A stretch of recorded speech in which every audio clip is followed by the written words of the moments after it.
Yeah, no, all good, all good. Just, I think at this point you just have to wait until the cramps settle down a bit. But yeah, I mean, second fastest time, almost a PB, 2:21. I think it was 2:21:09. I might have been 2:21:10. 21:12. Was it 12? Yes. Okay, is that what it says in the? Yeah. Okay. Yeah, first cramps sort of kicked in around 31. They weren't too bad until about 38, I think, and then they got really bad, which was frustrating because I worked out at 37 with 5k to go, 37.2, that I was right in the line of sub 220, and then when my hamstrings fell apart at 38, I knew there was no shot. So, but Dean here ran 72 hours post the Osaka Marathon. Here with Matt to do our final recap. Yes, we're back in a room with a window behind me talking about why I didn't break 220 again. So, but I got closer. Yes. I got closer. Closer. But yes, thanks for doing this race recap with me, Greg. Of course. So let's get to it. Yeah. How did the race go, Matt? So I ran 2:21:12. 2:21:12, my second fastest time. My best time is 2:20:46. So I missed that by, 26 seconds, I think it is, if my math serves me correctly. And I'll be honest with you, I think I executed very well. I'll preface by saying I went into it thinking I could run 2:16 to 2:17. And I still believe I can run that. I have the aerobic capacity to do that. That hasn't changed despite running 2:21, which seems strange, but I'll do my best to explain that whole idea. I haven't yet finished a marathon without muscle cramping at the end. I've finished 9 marathons now. I think I've started 13, so I've DNF'd 4. I might have started 14. And the final 3 to 10k is always muscle cramping for me, and it's almost like if I can delay those cramps as long as I can, that's when I'll run the fastest time. So when I ran 2:20:46 in Indianapolis, I started cramping for the first time from memory at 39, so 3k to go, and I was on 2:18 mid-pace then, feeling pretty good. Celebrating in my own mind at 35k that I'd run 2:18. And yeah, I haven't yet been able to finish a race feeling like I've really been able to push 100%, and unfortunately the same thing happened again in Osaka. And it took me by surprise for the most part because I started to cramp earlier than normal, but the way that the muscle cramps, and it always starts in the left hamstring, and before I know it, it's sort of throughout all my leg muscles, my calves and hamstrings. It started at about 31.8. I felt it for the first time in my upper hamstring, and then it wasn't very bad until about 37.5, about 5k to go, and then it became very bad, to the point where I was really having to alter the technique, the stride, to get to the end, and you can tell by my pace graph that I had to sort of slow right down. So I've sort of jumped to the end of the race before going through the start of the race, but I think my first 31k were really good. A couple of people on Strava asked if I was surging because my paces are a bit all over the place. I think that's just GPS errors. I wasn't surging, my pace was pretty consistent. We're holding around about 3:16, 3:17 per k on average for the first half. Went through in 69:04, felt really good. Arguably better than I did when I went through the half in Indianapolis in 68:45. And yeah, everything was great. I was very optimistic at 30k of running 2:17. I thought the split was probably a little slow to go 2:16, but still possible. But I also knew at halfway that the second half of the race had quite a lot of elevation gain. You can see on the Strava map, from 30 to 36k, there's about 100 meters of climbing. So I knew that it would be tough to negative split that much, given the second half was quite hilly, the first half was quite flat. But yeah, when I finished, I thought, wow, 2:21:12, and I hobbled my way in for the last 10k. that's good, but then it sort of sunk in and really hit me that I didn't hit the goal again for the 5th time straight, I think it is. And I became pretty disappointed for a while, and a little bit stumped as to what to do to try and get the goal. It's almost like asking the question of, do I have to be in 2:14 shape to run 2:18, 2:19 to combat these cramps? Are cramps just what I'm stuck with? And we'll go into talking about cramps and what I've tried and all that in a minute, because I'm sure people are wondering, have I tried sodium? Have I tried magnesium? I feel like I've tried everything, but there is one thing I haven't tried enough, and I'll talk about that soon. But yeah, that's the basics of how the race went down. I think my first 30k was perfect. From then on, unfortunately, or 31.8, I had to slow to manage the lingering pressing cramps through the top of my hamstring, which it was persistent here for the first few kilometers at 32, 33, 34, and then it was sort of everywhere. And I even got a cramp in my jaw at about 40.8. I don't know how that happened. Never had that before in a race. I've had it when I've randomly yawned a couple of times before, and I've never really understood what it is. But my whole jaw locked up at 40.8, which at one point I was just thinking, I'm just one big cramp at this point at about 41. So, but yeah, I know I was a little bit all over the place with that recap. I have mixed feelings about it, because I'm proud of the fact that I can run 2:21 and hobble my way in for the last 10k and really have to manage cramps for 5k, but pretty disappointing that I can't get out what I know I'm capable of. I didn't go out too hard. In fact, if anything, I probably went out too easy. And you can look at that two ways. You can look at it like, oh, you had a sub 220 goal, 69.04 is too fast. That's not how I look at it at all. I look at it like, I was in shape to go 216 aerobically. I haven't done it, so I'm not a 216, 217 guy. 69.04 felt easy. A lot of people watching the series, of which I'm super appreciative of, everyone watching the series, thought even going in that, well, just because I've named the series sub 220, I should go for 219.59. In my eyes, it was like, no, I should go for 217, because that's actually the shape I'm indicating in training. And you have to remember that just because the series was named something doesn't mean that that's where our limits are. And that might sound a bit ridiculous now, given I didn't even break 220, but that became slightly, I wouldn't say frustrating when I was going into the race, that a lot of people commenting were going, just go out in 70 low. It's like, but 3:10 pace in training is feeling like marathon pace, which is actually 2:16, 2:15 finish time. So if I'd gone out in 70 low, would I have run sub 220? Maybe. The cramping is a mystery to me, but yeah. Hopefully that answers the how did the race go question. Yeah, that breakdown is very, very interesting, and I think a lot of people probably would, that last piece where you mentioned, going out at where your peak is, and a lot of people don't understand that. And yes, it is a sub 220 breakdown, but you're also in better shape than you thought you would be. So the shape is indicative of two things: what I'm doing in training and the half marathon I ran. I ran 66:44 on tired legs after just traveling for 36 hours. Felt flat. That's, if you equate that directly in calculators online, which I use, the Tin Man calculator is a great one. Thank you, Tom Schwartz, for creating that. It's about 218 high shape. Now, I did that on tired legs after long travel. So I thought, well, if I can do that in the middle of a training block, then I think I can run a bit quicker on the day. And yeah, I think a lot of people watching got a little bit fixed on the whole, you're going for 2:19.59. That's not what I was thinking going into the race. Just because, 2:17 is also sub 2:20.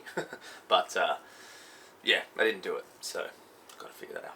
yeah, you mentioned a lot of things just now, but I'm going to break them down into some questions. Yeah. You did break the 220, as you said. No, I didn't. It was your 4th attempt. Yes. What are you thinking of doing moving forward? Yeah, I've been through multiple, thought cycles around this. I do love the marathon, but it's now getting very frustrating because I'm not able to run what I'm capable of, and I'm not able to really, as strange as this might sound, enjoy the finish. And really, I've never finished a marathon thinking, well, that's all I've got. I've always finished a marathon at the finish line going, how do I stop this cramping? And that's getting annoying now. So I'm entered in London in 7.5 weeks. I think I'll run it. I'm taking a week off, or just a couple of jogs here and there. I'm not exactly sure at this point, because I do really wonder now if I'm stuck with the cramping, and I'm always going to lose 3 to 5 minutes at the end of a race. And should I accept that and just be like, okay, well, in order to run 2:17, I need to get into 2:12, 2:13 shape. That might sound ridiculous, but it's pretty much how I'm looking at it at this point, sadly. But there's one thing I haven't fully explored and I haven't fully understood yet, and it's doing really specific strength work. Because I've tried sodium, magnesium, all these things have been completely explored, loading on all. I've done longer runs. I did 6 runs over 35k, over 22 miles this last block. That didn't help, seemingly. I haven't done a lot of really specific strength work. Well, I have in my Berlin build, but then my hamstring, I guess when you get old, you deal with these problems. My hamstring or my lower back nerve issue then got in the way, and I wasn't able to push anyway, despite that problem. So, maybe before London I can try some strength training, but what people have to understand is that with my lifestyle, travelling around all the time and changing time zones, changing apartments, changing places, I'm not able to get a consistent gym. And I'm often looking for a gym and working with opening hours and different times, and it's a bit tricky to do strength training when you're travelling. I'm sure anyone that's tried to travel and work and do strength training knows it's not so straightforward.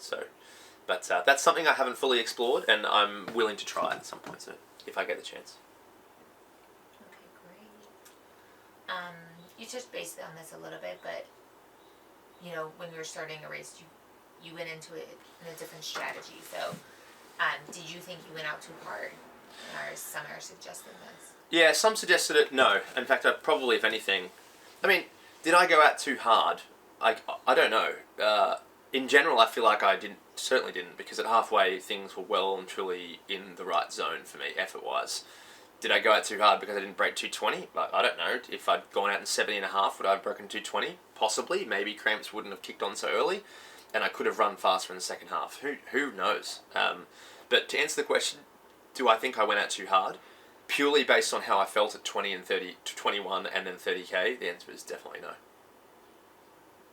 Yeah, because I remember you saying, you were going to kind of go by feel. Yeah. And so if that felt good. Yeah, it felt good. I just wanted to get into a pack early on and make sure I was sort of drafting and getting a good ride off other people, and I got that for a lot of the race. Unfortunately, there were parts in the early stages where no one wanted to lead our group, and it slowed a little bit, so I sort of pressed the pace a little bit just to get us rolling. But in general, I had a pretty good run, and the weather was great, so yeah. Great. So I have a couple of questions here from a few people. Yeah. This next one is pretty lengthy, so I'll say it all and then I'll break it down if you need me to. But this person is Run DMC asked, I assume your GPS splits are on here were a bit accurate. Either that or maybe the pacing was a bit erratic.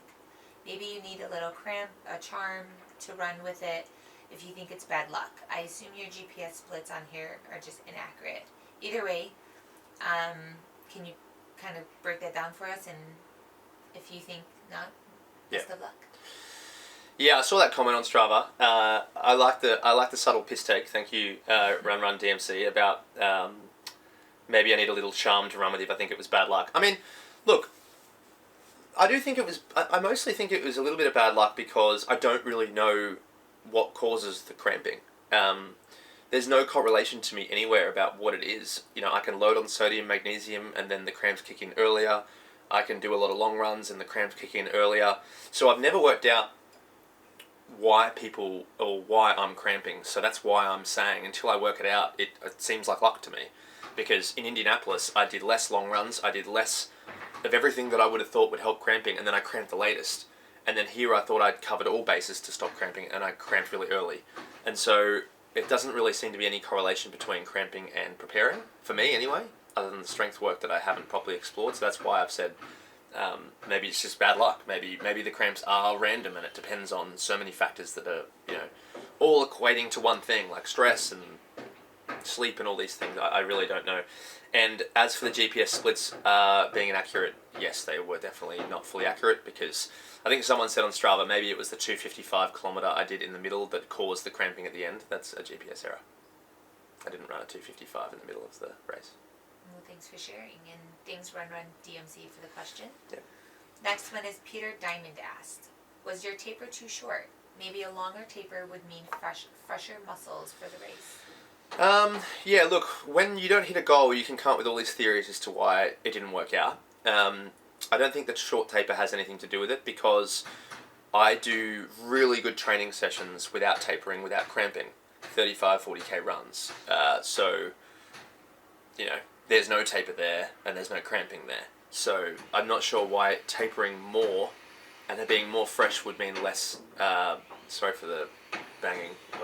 We've got some construction next door, but I'm not sure why that would then equal less cramping. I possibly. The beauty of running, training and racing is that there's very few for sure correct answers. I'm learning that. I'm really learning that, even though I've been running for 18 years. You just never know. Like, maybe having a longer taper would have helped reduce cramping. Maybe. I don't think so, purely because I've done some of the best workouts of my life in training with no cramping, having done a really hard workout 2 or 3 days before it. So, yeah. Thank you, Peter Diamond, and thank you, Matt. Next question. James Owen asked, will you do another video series? Will I do another video series? Look, I've said this in a few different interviews here and there, but I actually never really wanted to do a video series on myself. The main reason for doing it was to produce something that I could then show brands and other athletes what a video series might look like leading into a race. They have been fun. They've definitely been engaging, and I've noticed that a lot of people have found them interesting, especially given that I'm not a pro. I never will be a pro. I'm bigger, I've got a heavy work schedule, I've got a heavy travel schedule, so maybe some people out there that have a similar scenario can relate. Whereas if you see Paul Chalimo hammering around the track at 420 mile pace, there's nothing to relate to there for most. So, but when you see 73 kilo Matt trying to chug out tempo runs at 320 k's, it's more relatable. Will I do another video series? Probably not. If there's really strong demand for it and people just really would like to see another one, then perhaps. But I think, as strange as this might sound, I don't think I want to label the whole goal sub 220 anymore. I feel like that's just sort of done my head in a little bit in a weird way, because, like I said, so many people around me are like, because I've named this goal sub 220, I've sort of already said this, but people are like, okay, we'll go out in 70 low then. But to me, it's like, I want to get away from that psychological little thing I've made up in my head and just run to how fit I am. And I don't, even though it sounds a bit nuts, because I've still got a personal best of 220 and my second best is only 221, I think my fitness is indicative of much faster. And so I don't want to keep thinking my barrier is 220, if that makes sense. I think I can run 215 in the next couple of years if I can figure the cramping out. That's the critical point. So, like I said, towards when the race got closer, because I read all the comments on Strava and YouTube. I don't always respond to them all, but I read them all. I realised that a lot of people had pinned this specific target of 219.59 on me, and I feel like I want to get away from that and run to my fitness. And I'm sort of strangely a little bit over, because I had a lot of people think I went out too hard going out in 6:04, simply because it's 2:18 pace. It's not 2:19.59 pace. But in my eyes, I've sort of already been through this. It's like, yes, but everything I was doing in training and my half marathon race, everything indicated that sort of 2:16, 2:17 was possible to me. But yeah, no point in saying it. I've got to go do it. So, yes, it'll be interesting to see, what comes of the next year. But I don't think I'm going to do another video series.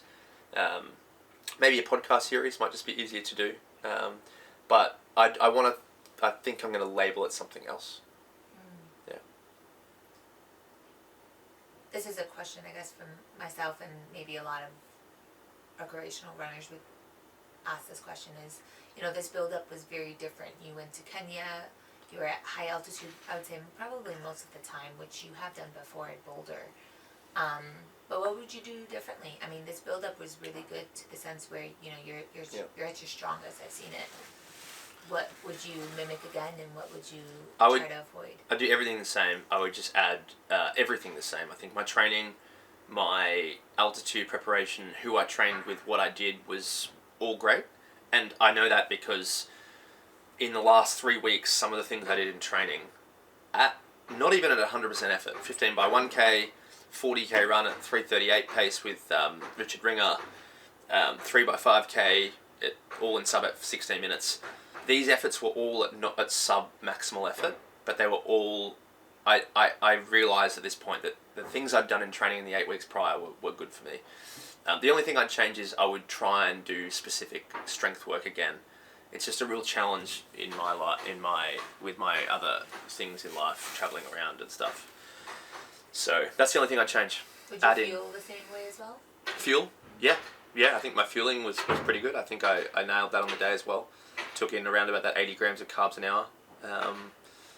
Hit all the drink stops. Missed the first drink stop, but took a gel anyway. Had 2 gels on me, so missed the first one because the pack was so big that the table went past.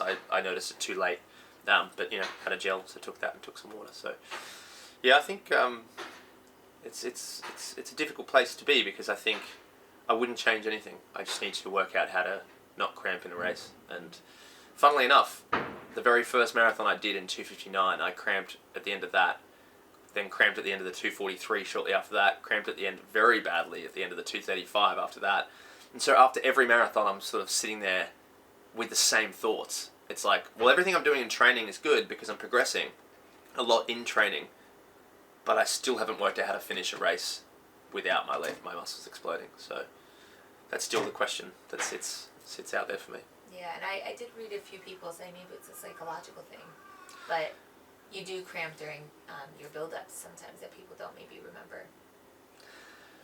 I don't think it's psychological. I didn't think about cramping at all. In fact, I haven't thought about cramping at all at the start of races. I've really tried to put that behind me. So I find it hard to believe it would be mental, the cramping, because it's like at the end of the race, I was cramping so much lying down, that you'll see video footage of this, that I couldn't take my shoes off or put my pants on. Every time I'd move my leg, my hamstring or my calf would lock up. So I find it hard to believe that can be done by thinking about it. But anything's possible, I guess.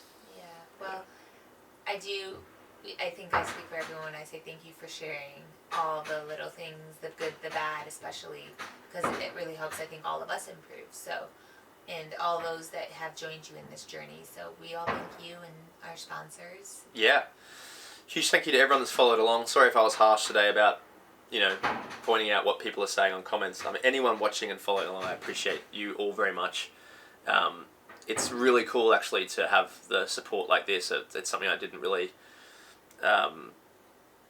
something I didn't expect it. It's more just that it's awesome to receive messages, especially messages about people that have found inspiration and motivation to go and train and race themselves as a result of these.